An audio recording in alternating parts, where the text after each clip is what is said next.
حکوومەتی منداڵکوژمان ناوێت. دوێنێ ساڵیادی گیانبەختکردنی نیکا شاکەرەمی تازە لاوی تەمەن 17 ساڵ و لەدایکبووی شاری خۆڕەم ئاباد بوو کە بەدەستی بەکرەگیراوانی جەنایەتکاری ڕژیمی ئیسلامی بە شێوەیەکی درندانە کوژرا. ئەم کچە بوێر و چالاکە منداڵێکی کرێکار بوو کە هاوکات لە هونەرستانی تاران دەرسی خوێندووە. بەهۆی ئەو بوێریە کەم وێنەیەی کە ڕۆژی 28 خەرمانانی 1401 لە بۆلواری کەشاوەرز بە سووتاندنی سەرپۆشەکەی و وتنەوەی دروشمی دژە حکوومەتی و تێکەڵچوون لەگەڵ مەئمورەکان لە خۆی نیشانیدا بوو بە یەکێک لە منداڵە کاریگەرە گیانبەخت کردووەکانی بزوتنەوەی شۆڕشگێڕانەی ژیان ئازادی. بەکرەگیراوەکان هەر ئەو شەوە ڕەفاندیان و بەهۆی ئازار و ئەشکەنجەی درندانەوە گیانی ئازیزیان لێسەند، بەڵام یاد و ناوی ئەو هەفتا منداڵەی دیکەی کە بە فەرمانی فەرماندە باڵاکان و بەدەستی مەئمورە سەرکوتگەرەکان گیانیان لەدەستاوە، نازناوی پڕ لە شەرمەزاری منداڵکوژیان لە مێژووی بەرپرسان و دار و دەستەی ڕژیم و ئیسلامی سیاسی جەلات پەروەردا تۆمار کرد. ئەم ڕێژەیە لە کوشتنی منداڵان نەکەل لە ئێران بەڵکو لە ئاستی جیهاندا ڕووداوێکی کەموێنەیە. جگەلەوەش لە نێوانە ساڵەکانی 1360 بۆ 1367 زیاتر لە 126 کچ و کوڕی تەمەن 18 ساڵ و کەمتر لە 18 ساڵ لە سێدارە دران.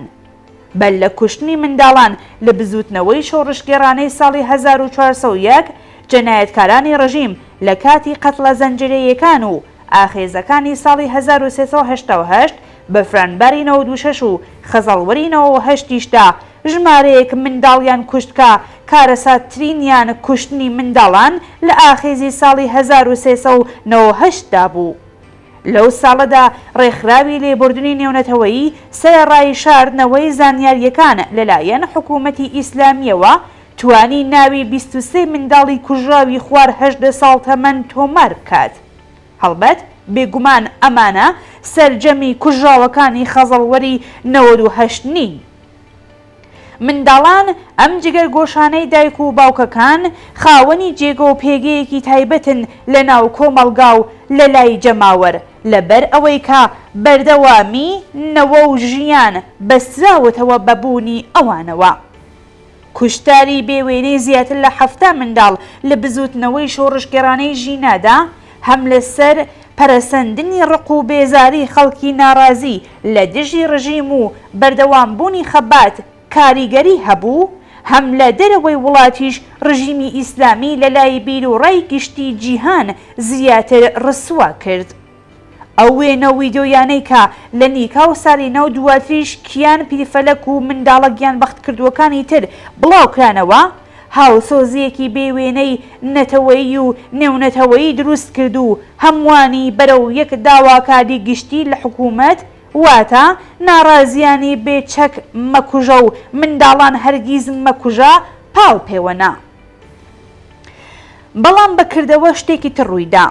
ژمارەیەکی زۆر منداڵ کوژران و هەر لەم پەیوەندیەدا دروشمی مەرگ بۆ حکوومەتی منداڵکوژ و حکوومەتی منداڵکوژمان ناوێت لە ئاکسیۆنەکاندا بوو بە دروشمێکی جەماوەری و لە خوبشاندانەکانی دەرەوەشدا ڕەنگدانەوەی هەبوو. جگەر لەو منداڵانێک کە لە شۆڕشەکەدا گیانیان بەخت کرد، زۆرێک لە منداڵانیش بە فەرمانی ڕاستەوخۆی فەرماندەکان و لەلایەن بەکرەگیراوانەوە بریندار و کەم ئەندام کران.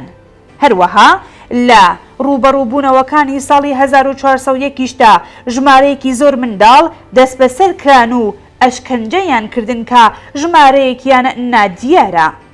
بەپێی ئەو راپۆرتانەی کە بڵاو کراوەتەوە، سەرپێچیکردنەکانی مەئموران لە فەرمانی فەرماندەکانیان زیاتر پەیوەندی بە فەرمانی تەقەکردن لە منداڵان بە تایبەتی لە منداڵانی کچ بووە. کۆماری ئیسلامی لە ڕووی منداڵکوژیەوە هاوتای حکوومەتی ڕەگەزپەرستی ئیسرائیلە. ئەرتەشی ئیسرائیل لە ماوەی چەند ساڵی ڕابردوودا بووەتە هۆی کوژرانی دەیان منداڵی فلستینی. کۆماری ئیسلامیش لە ماوەی زیاتر لە 44 ساڵ تەمەنیدا بەردەوام نەیارانی خۆی کوشتووە. لە ئاکامی ئەو جەنایەتانەدا هەبوو ڕۆژ و هەفتە و مانگ و ساڵێک ساڵ ڕۆژی گیانبەختکردنی یەکێک لە قوربانیانی دەستی ڕژیمە. 25 خەرمانان ساڵ ڕۆژی گیانبەختکردنی ژینە مەحسا ئەمینی بوو کە لەرزی خست بووە گیانی بەرپرسانی جەنایەتکاری ڕژیمەوە. بەرپرسانی ڕژیم و بەکرەگیراوەکانی لە چەند مانگی ڕابردوودا بە شێوەیەکی وەحشیانە کرێکاران، دادخوازان، خوێندکاران، ژنان و خەباتکارانیان لە کوردستان و بەلوچستان و هەروەها چالاکانی مافی مرۆڤ و ژینگە پارێزیان خستبووە ژێر زەخت و گوشارەوە بۆ ئەوەی ڕێگری بکەن لە ئەگەری بەڕێوەچوونی هەر چەشنە چالاکیەک لەو ڕۆژەدا.